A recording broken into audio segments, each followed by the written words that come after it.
Welcome to the Ideas on Stage podcast, your regular insight into leadership communication.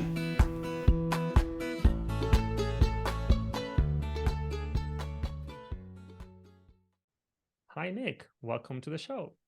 Thanks very much for having me on. I'm super excited, Nic, for this conversation today. And today we're going to talk about many things, in particular your experience as a TED speaker, not a TEDx speaker, an actual TED speaker. And for our listeners today, I think pretty much everybody knows the difference, but just in case some of our listeners don't, you have TEDx events, and these are events organized independently. They are like TED style events, independently organized. And then you have the actual TED event. So if somebody has an opportunity to give a TEDx talk, that's great, a great opportunity. But a TED talk is a different level. So Nic is a TED speaker. Nic, you gave a great TED talk in 2020, the Happy Planet Index. Yeah, 2010. 2010. What did I say? 2020, but it's 2020. 2010. Oh, 2010. No, 2010. Yeah, I had 2010 in my head. And I'd like to start with a curiosity, because in that talk, again, that was 2010. So I don't know if things have changed, but you say that Costa Rica was the happiest country on the planet. I don't know if you have the information now, but if you do, is this still the case, or has anything changed? Well, there's a slight nuance, right? Because the Happy Planet Index is not a straight measure of national happiness. It's a sustainability indicator. And basically, its metric is that nations should produce good lives that don't cost the earth. So the Happy Planet Index becomes effectively an efficiency index. It's about how efficient are nations at transforming resources into good lives for citizens. And in that sense, Costa Rica, I mean, here's the interesting comparison. Costa Rica, people are happier than they are in the USA. They live longer than the people in the USA, but they use about a quarter of the resources to get there. So they're sort of 4 times more efficient at producing good lives. And that's what wins the Happy Planet Index. Very strictly speaking, the happiest nations in the world tend to move around Scandinavian, Nordic countries. So we see Finland, I think, topping it at the moment, but we have previously seen Denmark, Norway, Switzerland does well. But on pure happiness measures, they're slightly happier. But the very interesting thing about Costa Rica is on a much lower GDP per capita and lower resource use, they generate very, very similar quality of life for its citizens. And so, in the Happy Planet Index, are they still on top? They are still on the top. We did another index which used just pre-COVID data, 2019 data. We released it. We're hoping to do a new index after the pandemic has struck, probably next year, and release it. It's a sort of side project for me now. I still work with one of my original colleagues on it, and we put out the index we'd like to do it every 2 years, but it's been every 3-4 recently. Okay, yeah. Okay. And Nic, I don't know about you, but because you are a statistician, and when I think about statistics and TED Talks or like communication, speaking in general, I can't not think about Hans Rosling. Yes. And for those, again, for listeners, for those of you who don't know who Hans Rosling is, he was a physician, academic, public speaker. I think, Nic, when it came to communicating data and statistics and also telling the story behind the data, because it's not, from a communication perspective, it's never just the data, it's the story behind the data, it's the meaning of the data. And I think that Hans Rosling was one of the best, if perhaps not the best, communicator from that perspective. Now, I don't have a question here, but just from your perspective as a statistician, if I say Hans Rosling and his work, what do you think? Yeah, no, I think he's great. I'm sure I've got his book there, Factfulness, on my shelf. And actually, his book isn't really as good as his TED Talks, because what he made the data do was to sing. He used to say, "I like to make the data sing and to come alive." And the brilliant thing he did was he made time series with the graphs moving, so you could see where they were moving. And there's only so much data you can hold in one graph, but he held life expectancy. Then he had the population, which was a bubble increasing in size as the population grew, and then he had the years flowing. And so the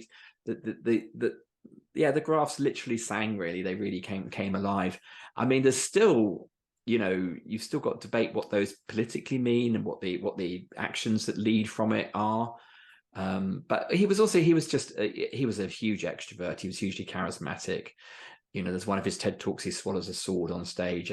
Another one, he uses absolutely no graphs, but uses boxes, which I think was actually genius way of doing it. So he was very, very clever in it. And sadly, he died far too young, actually. I certainly had seen his TED Talk before, and I didn't have the resources to use the sort of software he had, but I did get a couple of my graphs to move in sort of honor of him or inspired by him, because that does make the data talk better. Yeah. You also tried to make the data sing. I love that phrase, to make the data sing. That's great. And going back to your TED Talk instead, the Happy Planet Index, again, I mean, more than 2.5 million people, more than that, have seen it already.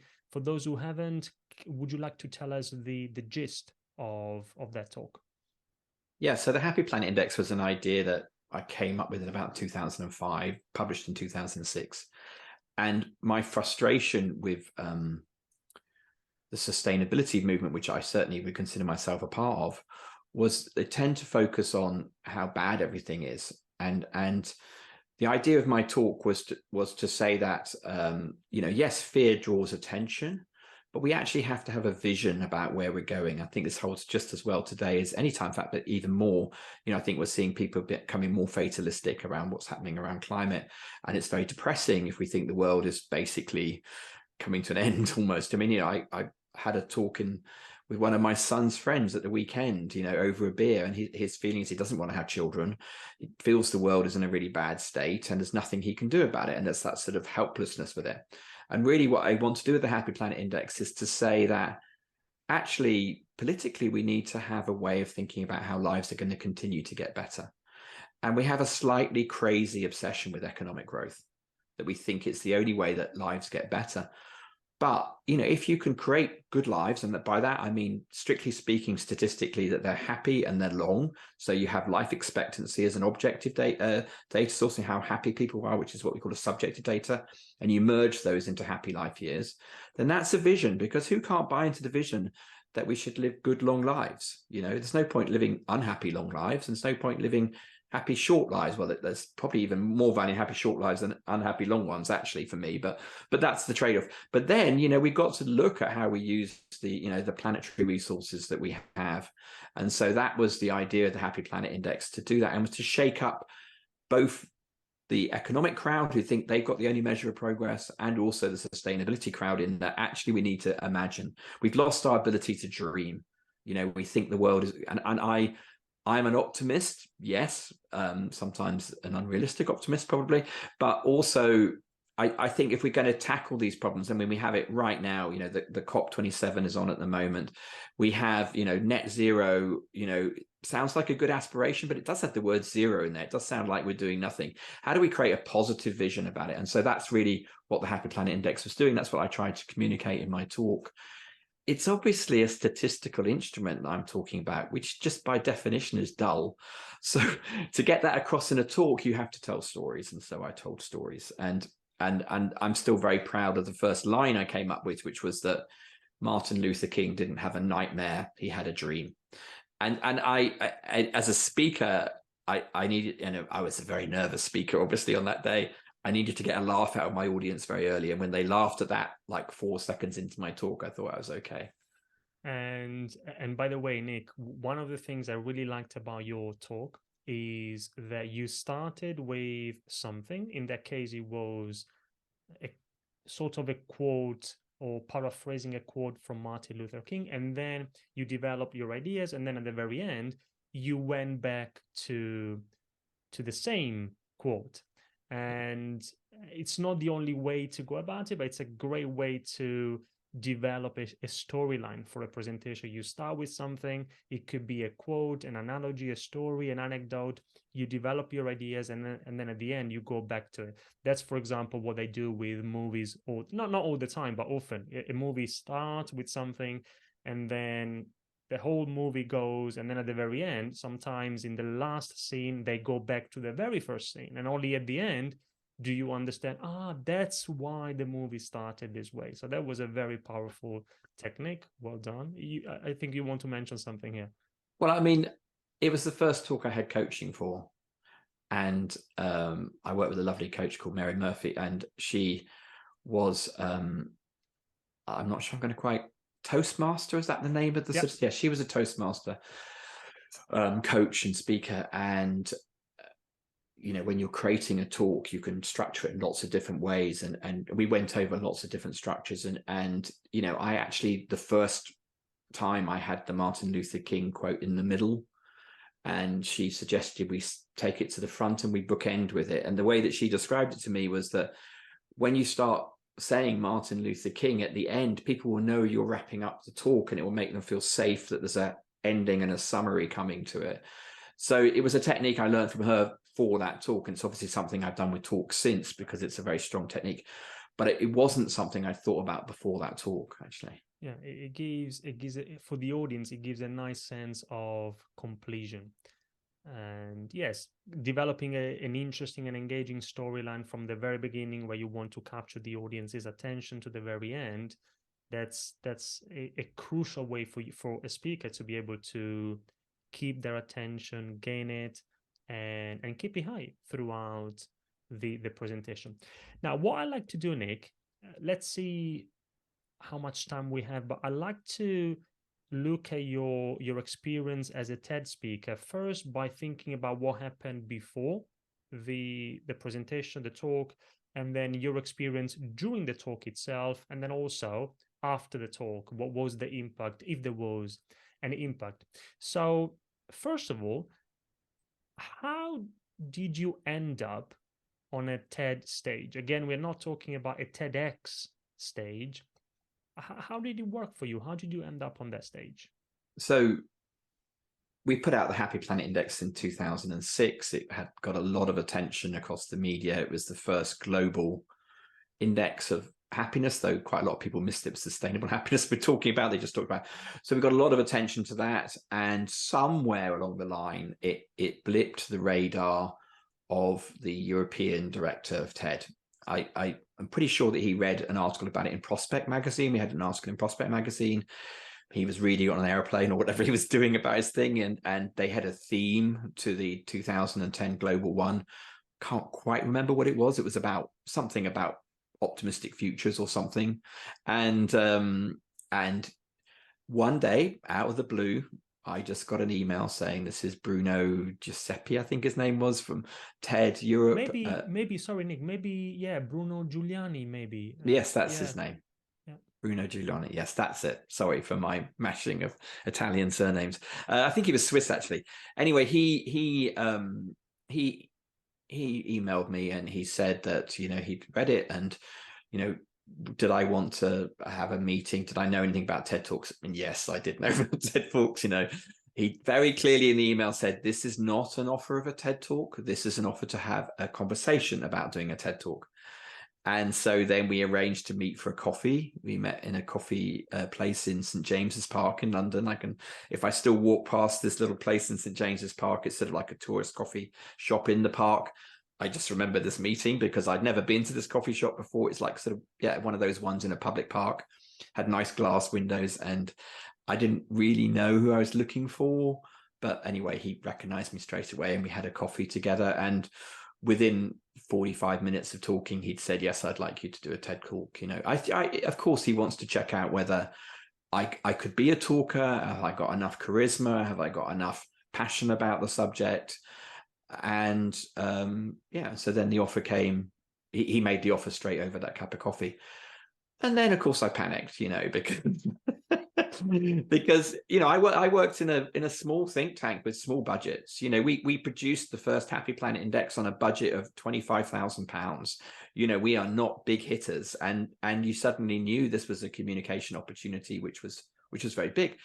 And so and I had 6 months before to sort of think about it, and I thought about it for 6 months. I mean, I obviously did other work, but I can remember I used to stay at my father's flat in London when I was in London, and I used to, if I was there early in the evening on my own, I just stand up at the coffee table and pretend to do a talk.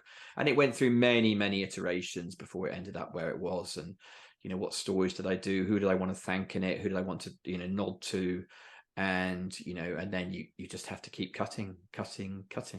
Yeah, and we'll go there because this is very relevant to the theme of these podcasts. But before we do, are there, in case there is anything else, for those who dream of getting on a TED stage, and by the way, it could be the actual TED stage, it could be a TEDx stage, because I've seen, Nic, that in addition to the TED Talk in 2010, sorry, I don't know why I keep saying 2010, you also gave a few other TEDx talks, maybe before and after.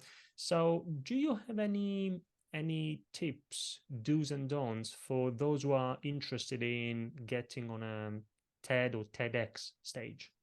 So I have absolutely no influence with TED about who they choose. And in fact, it's probably a little mysterious process, and I'm not sure exactly fair sometimes, because I can see people who I think's work has been brilliant, who are great speakers, who haven't been on there, and other people who I think's work's not great and is on there. So it's hard to know how they exactly choose.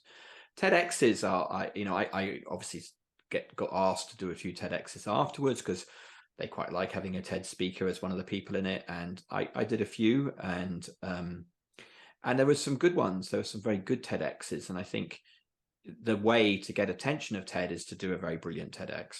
And that's really my only advice, and to choose a good TEDx. I don't know whether they look at every talk. I know that they've looked at every talk of mine, because there was one they started talking about putting on the TED.com, which is where it starts to really break through, and they chose not to. And I did get a little feedback from them about what wasn't quite right about it, and that was helpful. So I think they do look at it, and obviously some TEDx's. I mean, Simon Sinek's was a TEDx, and it's one of the biggest watches ones. So, they can be absolutely huge. And also, I would say that being on the TED.com, the TED stage, does not guarantee you that it goes on the TED.com. So there were several people who I heard speak live in 2010, and I went to another couple of TED conferences too, who never made it to the website. Either their narrative didn't get through the academic filters, which they did start putting on it, just wasn't a good enough talk. So that must be crushingly disappointed to be asked to TED and then not get on TED.com. So it's not a guarantee if you speak at TED conference, you go on the website. And you're right. Going back to the example of Simon Sinek, everybody assumes that was a TED talk because it's a huge talk. Everybody knows about it. But yeah, you're right. It was a TEDx talk. Yeah. And now, talking about the preparation. So you said that you had 6 months, and you already mentioned something, rehearsing in your dad's flat and panicking a little bit as well, cutting some material. Tell us a little bit more. Anything that you think could be useful for our listeners in terms of the actual preparation for that experience? I mean, it's hard to remember exactly how I went about the process, but I started early with trying to think about what story could hold the talk I wanted to give. Clearly I was asked to give a talk on the Happy Planet Index, so my main focus was on that. And I went through several narratives. I then decided I clearly needed a business coach. I knew Mary a little bit, and so I talked with her, and we started doing what you do, like when you write a book, really, is like, what is your main idea? What is your audience you're trying to influence? Where will they be? Because obviously you need to start from where they are rather than where you are. I can give a 2-hour technical talk on the statistics behind the Happy Planet Index, but it wouldn't be appropriate for a TED. So, what was I trying to achieve with the talk, and those sort of things. And then, actually, although I was in the days of 18-minute TED Talks, it's still not a very long time. And you have to have a very tight structure to your talk. So we worked a lot on the structure. You have to do this thing of, we called it killing your darlings, but you had to get rid of the things that you'd love to say, but didn't actually fit in your theme. So there was a lot of cutting away that went on. I did insist on I had this other work I did, which is called the 5 Ways to Wellbeing, which I go through in the TED Talk, which is basically what are the ways to lead happier lives. And I did insist on those being in. I don't know, when I look at the narrative structure, I think it works. Possibly I should have cut that out too. You're still with that sort of question there. But so we created a structure for me to do the Happy Planet, include the 5 ways and do that. And so I guess there's just a lot of editing and a lot of rehearsing. And I think you can tell the TED Talks that really work well is that they look spontaneous, but actually that means there's been a lot of rehearsing. So true. And so I knew, but by the time I was getting towards the stage, I knew where I needed to be at 8 minutes 30. I knew where I needed to be at 12 minutes 20. I knew where I needed to be. There were certain slide changes that I was doing. I knew roughly where I was. And by the end, I wasn't really thinking about the clock. I knew I had a talk in the right time. So I didn't have every sentence planned.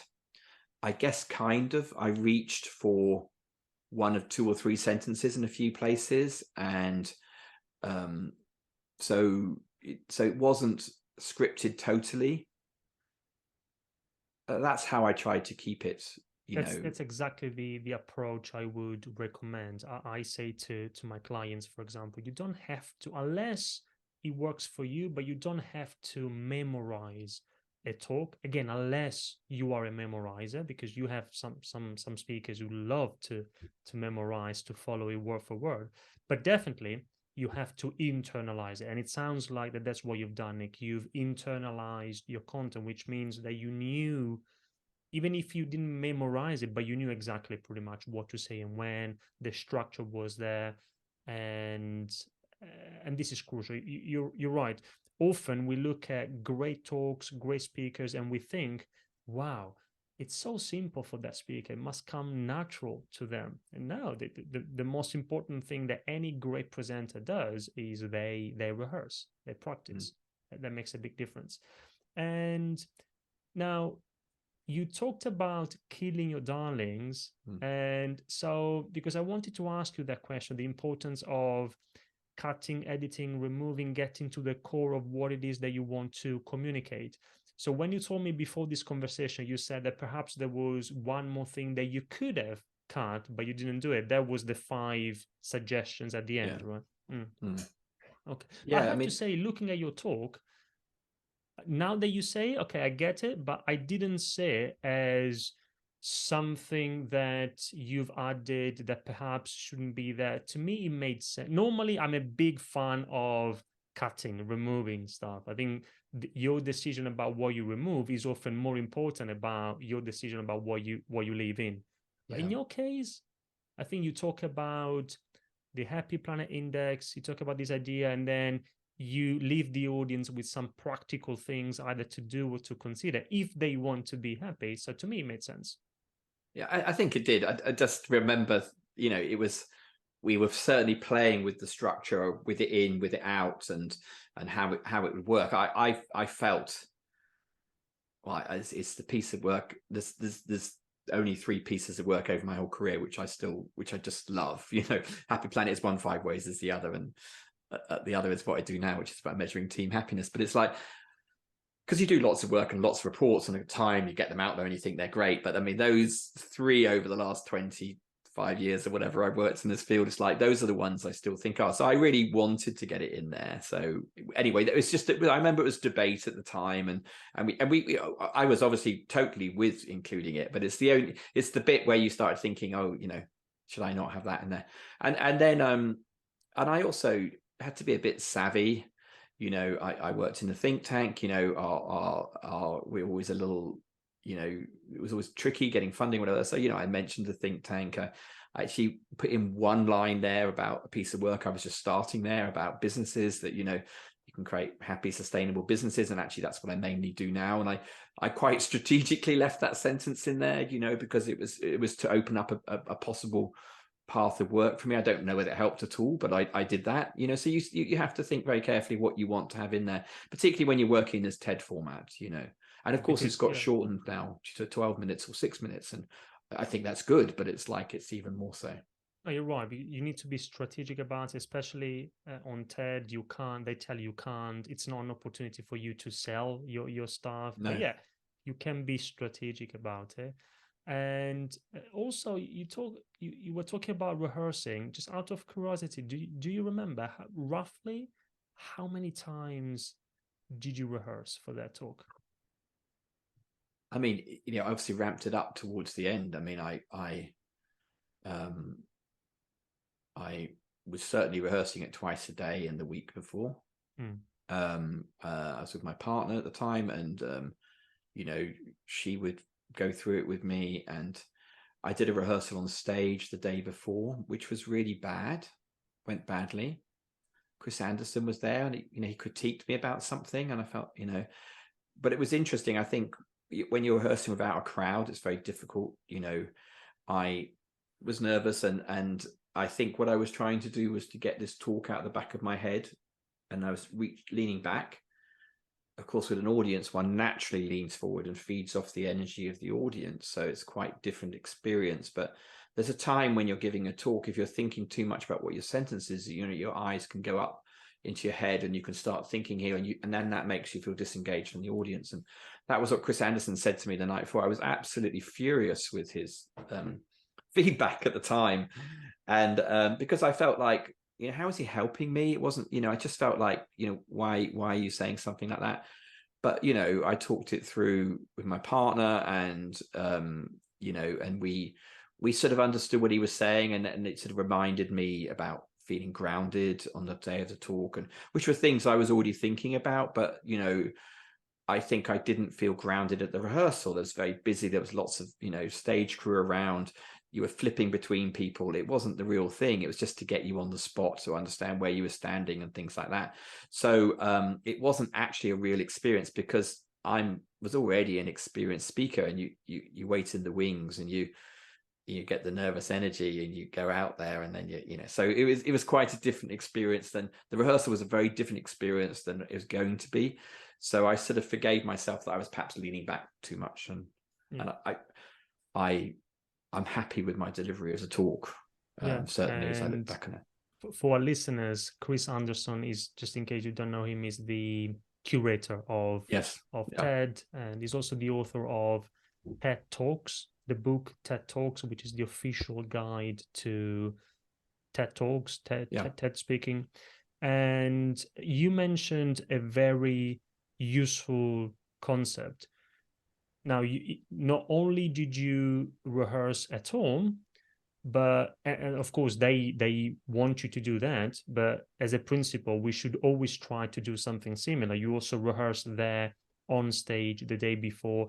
And what great speakers do, it doesn't have to be a TED Talk, but in general, great speakers, and this is for our listeners, rehearse in the real world, in an environment, if possible, which is as close as possible to the actual environment you will have in the real presentation. That could be the actual physical environment, like in your case, but if it's not possible, at least a mental, if we can call it this way, a mental environment which is as close as possible to the real situation. So that's another thing. Another thing to highlight. Nic, tell us also a little bit about your experience during the talk. So at some point they call you, it's your turn, and you go there, the famous red dot. How you also mentioned maybe a little bit of anxiety. Tell us more. How did it feel?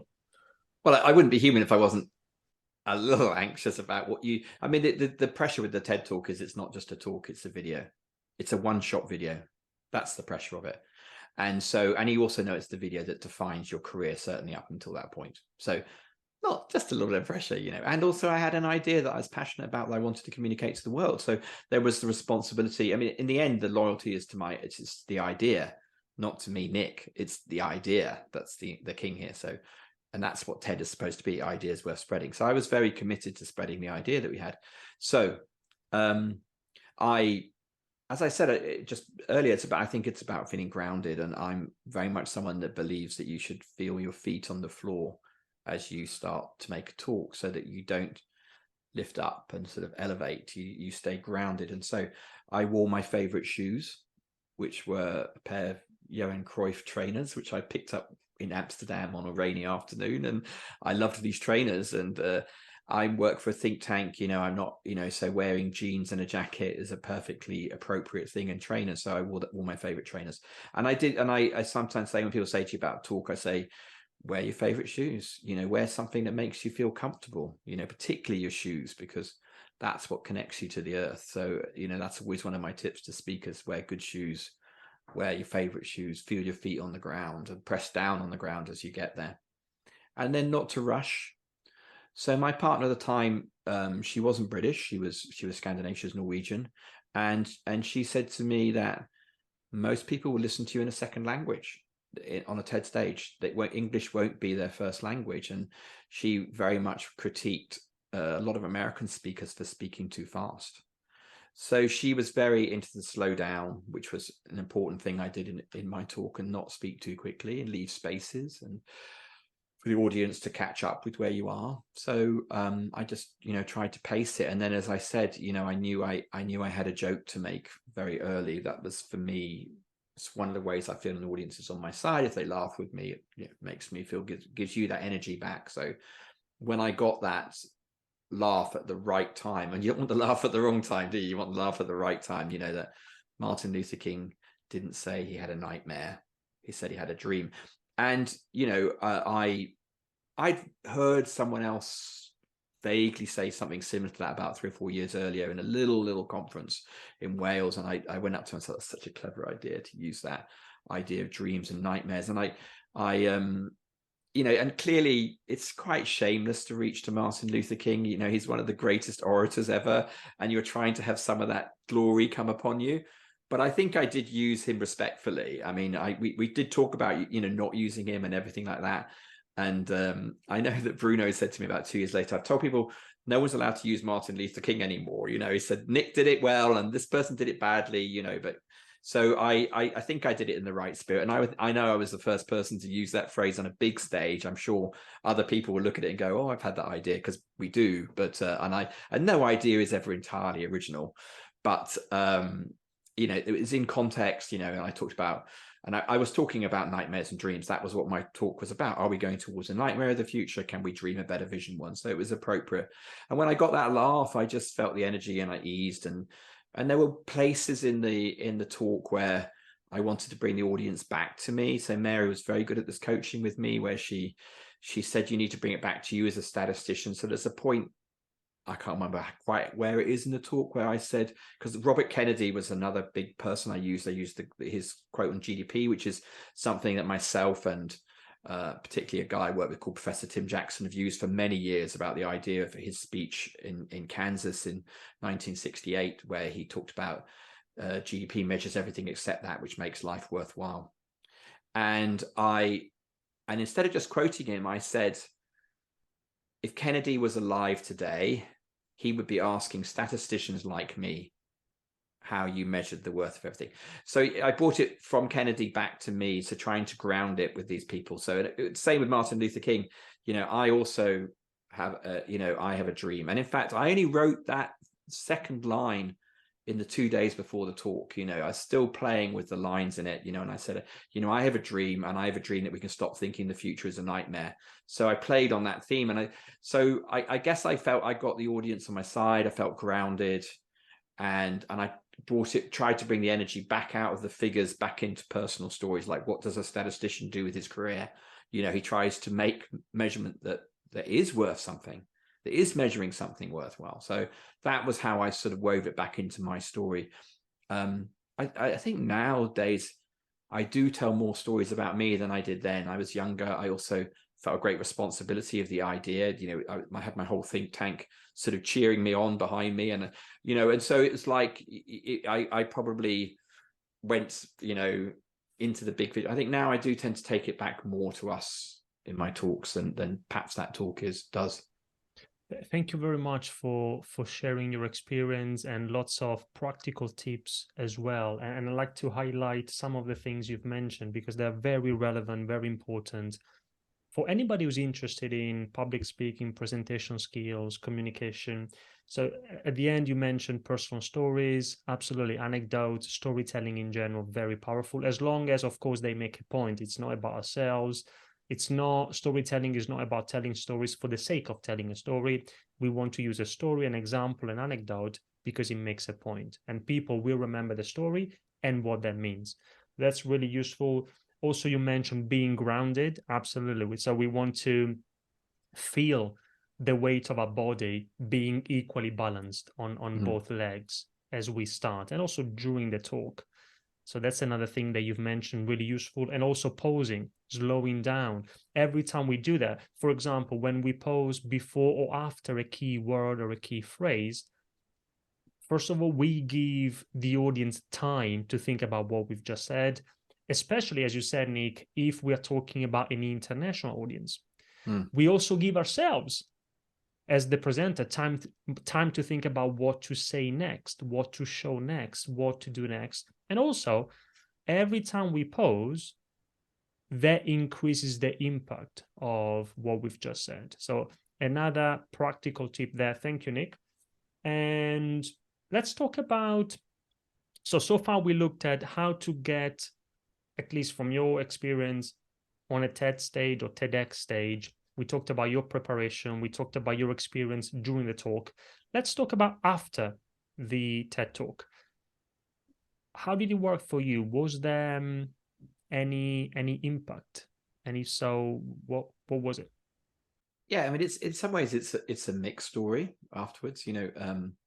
So I'm actually just writing a book at the moment, and I'm starting with the end of my TED talk as the start of the book.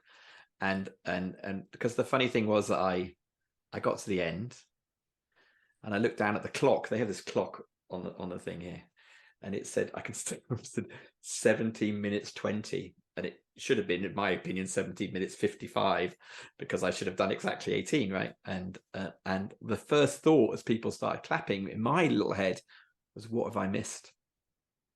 What have I missed?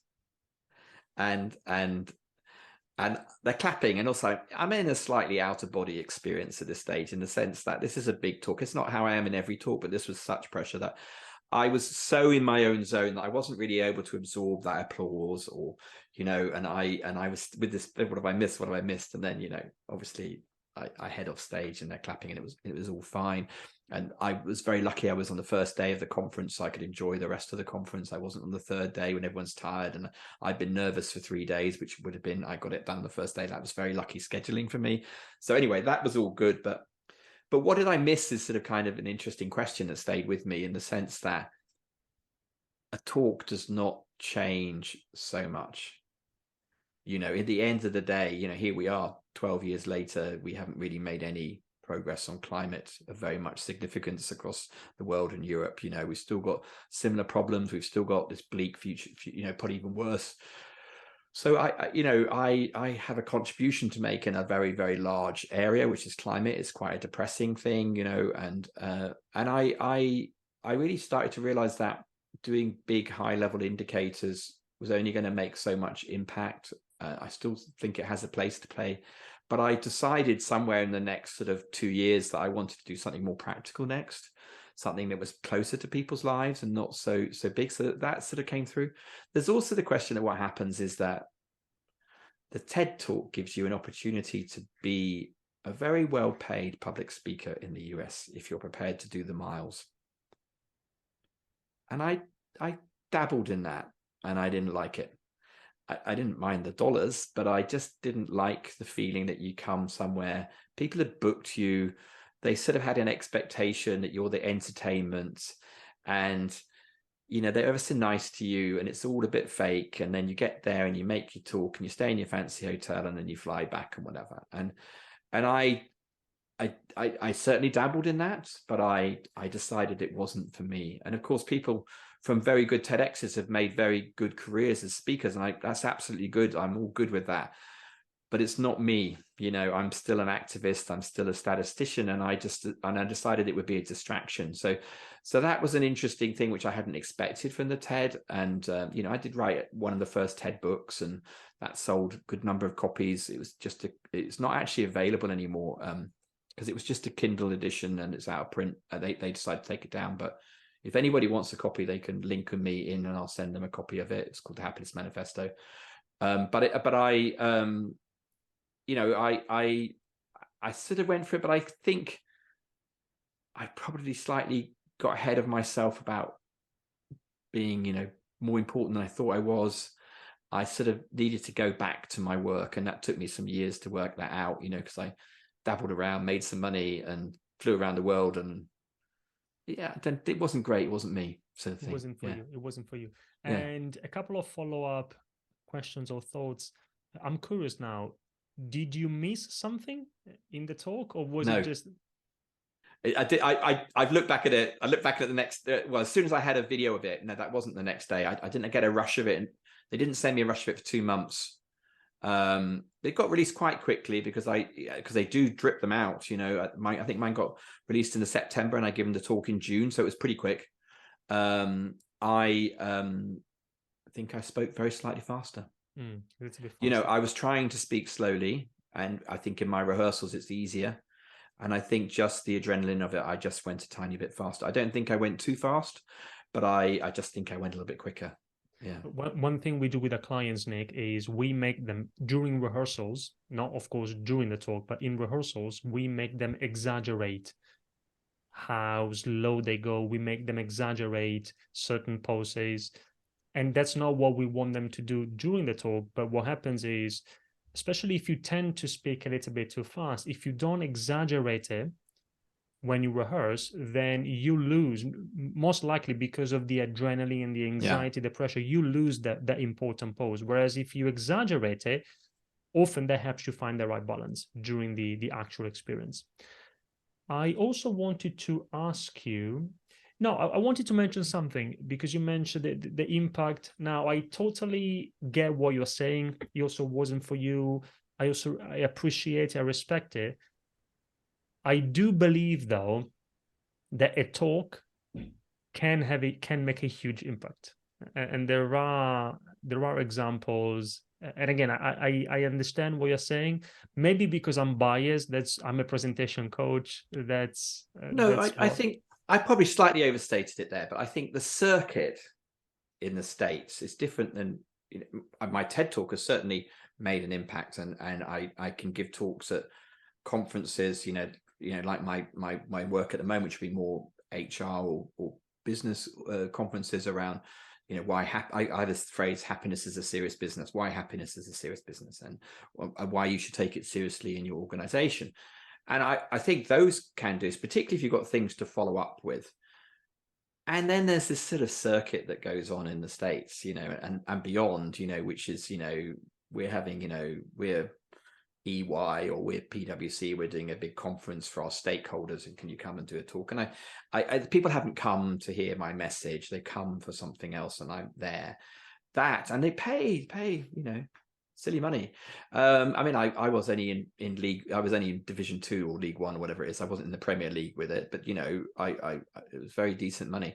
That's what I didn't like. So if I'd much rather go into a school and give a free talk, which I do, than go and have a paid one in those sort of corporate environments. I guess that's what I mean, really. Yeah.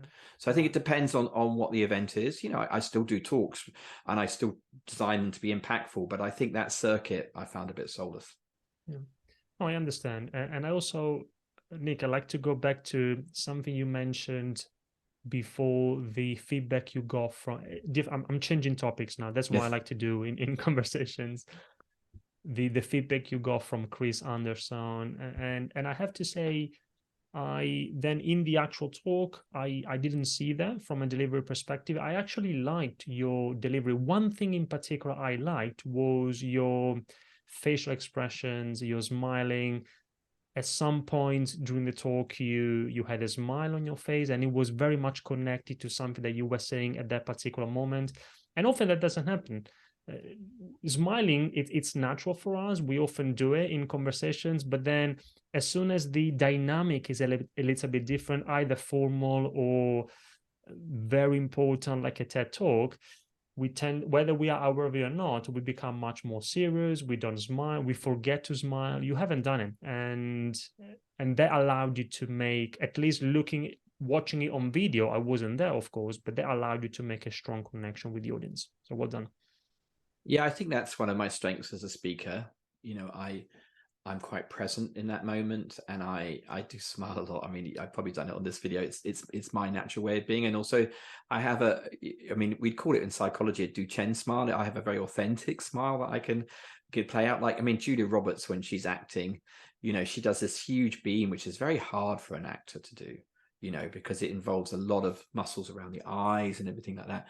And for whatever reason, I'm quite, effervescent as a character. I'm quite charismatic in a way. I mean, and so I can deliver talks well, and I kind of know that. And I knew I needed to do that for the TED, in the sense, there are some people that can stand there and their sheer brilliance, you can listen to Daniel Kahneman and his sheer brilliance comes through, and he's not charismatic at all. But, others of us who are taking an idea, I think if we can use our charisma in service of the idea we're doing, then it's very helpful. No, you're right. It's not because of, when we think about delivery techniques, like we were talking about being rounded, facial expressions, or we could talk about body language, eye contact. It's not because of those things. It's because you're right.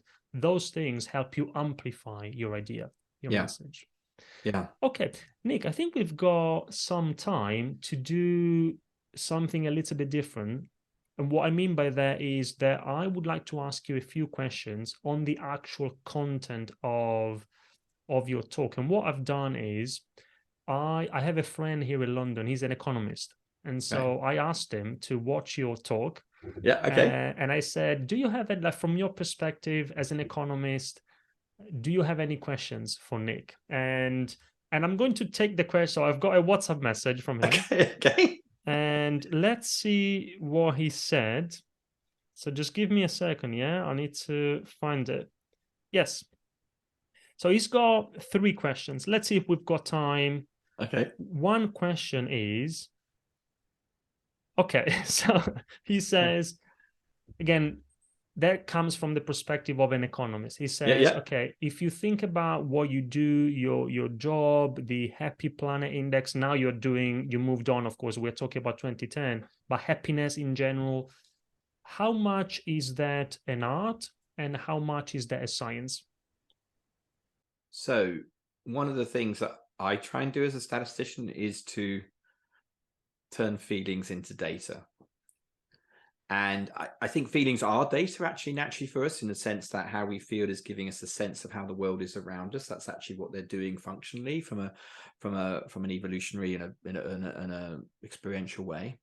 So I try and put numbers on them, not to capture the whole experience, but to help people take them more seriously. So numbers are the language of business, the language of governments. So when I was interested in how do we promote well-being and happiness in public policy, which was my main job, my strategy was to put numbers on it. I'm a statistician, I can do that, for people to take it more seriously, for it to influence policy, because once you've got a number on it, you can't sort of argue with it. Whereas you could say, oh, how happy is the British population? Well, as an economist, he's going to ask, compared to what?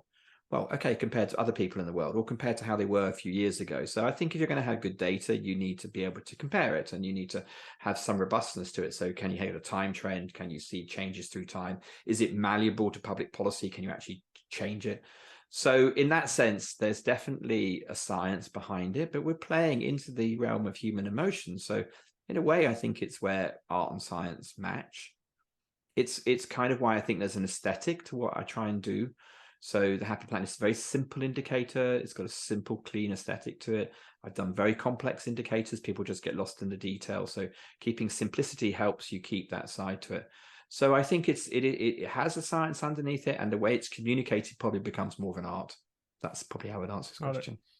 And another question he had is, he says GDP, that's connected perhaps to, can you remind us what the quote was from? So Robert Kennedy said that he actually said GNP because that's how it's measured this time. GNP measures everything except that which makes life worthwhile. Yeah. And he says, okay, now GDP metrics have been criticized since pretty much their invention, but we still use them. So then the question to you, Nic, are you also a critic? Or how do you feel about it? And how do you feel about the way we use it? So GDP, gross domestic product, is basically a measure of economic activity in an economy. So when we talk about GDP growth, we mean that more things got sold and bought, exchanged. That is a part of quality of life, but is growth in GDP really associated with a growth in quality of life? Because, there's all sorts of anomalies to GDP. So if you go to work and you stop looking after your children and you pay somebody else to look after your children, GDP's gone up. Your children might be having poorer care, might be anything, but GDP's gone up. If there's an oil slick, it costs money to clear it up, GDP goes up. So there's just no way that GDP is necessarily connected to increases in quality of life. The problem we have is that we have a structure of an economy which is entirely dependent on GDP growth. So we see it here in the UK with a recession, is awful because, people can't pay their mortgages, and the debt society dependent on debt needs GDP growth to basically repay the debt and create value. So it's about value add. So we have a system that's entirely dependent on growth. The issue, growth I'd be entirely indifferent to if growth wasn't also associated with material throughput and the issues with the environment. There are people who I could have a critique of it pure from a human side. I just think life has got too fast. I think we're all consuming too much in the sense of, actually, I said to you this before we started, happiness is very relational. Our experience is very relational. And I often say in talks at the moment that I would hazard a guess that your most painful experiences in life had been relational. And nearly everybody agrees with me. And the issue is that the currency of relationship isn't money, it's time. And I think most of us feel squeezed on time. We're working hard. We're getting tired working. We don't feel we have time to do things. We obviously still have whatever it is, 168 hours in a week, 4,000 weeks in our life. It's roughly what we have. Yeah, we all have the same amount of time. But we feel time poor. And I think that actually this is where I genuinely believe a happy, sustainable future could be, where good lives don't cost the earth, is we would slow down. Just like we do with talks, we would slow down. We would have pauses. We would have gaps. We wouldn't be getting up tired every morning. We wouldn't be just going to work for 8 hours, 9 hours, coming back tired. We would live more in balance with ourselves and with other people. And that might sound hugely romantic. It might sound hugely idealistic, but why not? Humans haven't always lived like this. This is a very, very modern invention that we live so fast, in getting rapidly so even more. I mean, people had much more time just 50, 100 years ago, 1-2 generations ago. This is not inevitable that we keep speeding up. Yeah. And I think if we're going to become sustainable, we should have more local lives. They can be filled with music and love and wine. Hopefully we don't have to get rid of alcohol. They can be filled with relationships. They can be filled with, artistic projects, with care for our elderly, care for our young. They take time. Care takes time. And I think that would be a wonderful world. Now, we don't want it to be without, insulation and warmth. We probably still want Spotify and Netflix and things to entertain us, but it wouldn't be a bad life. It would, I genuinely think it could be a good life. It is not a very likely future, but it's a possible future. And to me, it's something I think we should work towards, creating a world we all want, where, as I say, good lives don't cost. So I can get quite philosophical about this, and you can hear my passion coming through. And the reality is, I think I'm speaking total sense. I genuinely think and I'm so far off what the norm is about where we're going. that's the thing that makes me sad. I think I am speaking very good human sense about how we could live, and it feels like it's a total fantasy, and that to me is rather tragic. So that's where I get angry. Yeah. Last question from The Economist, and then we'll wrap it up with a couple of thoughts from my side. The last question is there any official, and he highlighted the word official metric produced by I think you call them statistics offices, that you like and that you think people don't pay enough attention to it? So the UK government, the Office of National Statistics in the UK, have an official measure of population well-being, and it's a good start. They ask it in the labour force and household surveys, and we can now see what the well-being of the population is in different regions, different types of people. I don't think it's nearly enough attention is paid to it. So which do you think is the unhappiest region in the UK? I wouldn't know, Nic. The unhappiest region. I feel a bit scared to give an answer here. I don't know. Okay, I'll tell you. It's London. Okay. I would have said, now that you say that, I would have said maybe somewhere in the north. It's the opposite. Okay. So basically, people in urban environments tend to be less happy. If we experience inequalities more day to day, we tend to be unhappier. So London has large income inequalities right within the city. It's a very urban, noisy, polluted. We don't have much personal space. So as a general rule, it's better to be poor in the countryside than it is to be poor in the city. And that goes right across the developing world as well. So London is the least happy region. And the happiest region, the last time I looked, was Northern Ireland, which again is a surprise for people. But recent past troubles, so they actually feel they're better than they were. That's a good thing. More rural. And they're Irish, the Irish are very relational. So, there's surprising things in there. Yeah, like what careers are the most happy for people? Well, it tends to be creatives and educators. It doesn't tend to be financial. Legal, definitely. Legal, dealing with a lot of detail, a lot of negativity. I don't think people ask themselves enough of the question about actually what's more likely to make me happier. Having children doesn't particularly make you happier. Doesn't mean to say you shouldn't have children, but don't think about it's going to be the answer to all your problems about being happy. It's hard work having children. I don't know if have you got children? I just had one, like 8 weeks old. Okay. It's a hard job. It's very, very hard. Yeah. Yeah. And of course they're wonderful. I mean, my kids are grown up. I spent the weekend with one of my sons. It's lovely, but it's like, it's not easy, so there's lots of things in the data there that I think that people will be good. And yes, and the UK does have an official wellbeing statistics. We don't have enough of them, but yeah. Right. Nic, if you think about everything we talked about, you can answer this question either from the angle of the communication side of things, speaking, the TED Talk, or from the angle of what we talked about at the moment with the 3 questions from the Economist. Do you have any, beyond your own resources, and now we're going to include any of your resources in the show notes, but beyond your own resources, do you have any books, maybe one book in particular, that you would recommend to our listeners? I have a lot of books. And again, as you think about it, again, it could be a book about anything related to communication. If you have anything in mind, you don't have to, of course, or it could be a book related to your area of expertise. I really like a book by a colleague of mine, is an economist. He's an economist and an expert in happiness called Paul Dolan. And he wrote a book called Happily Ever After. And he basically talked about how our myths of culture that we have don't necessarily deliver happiness. We think we're going to get married and live happily ever after.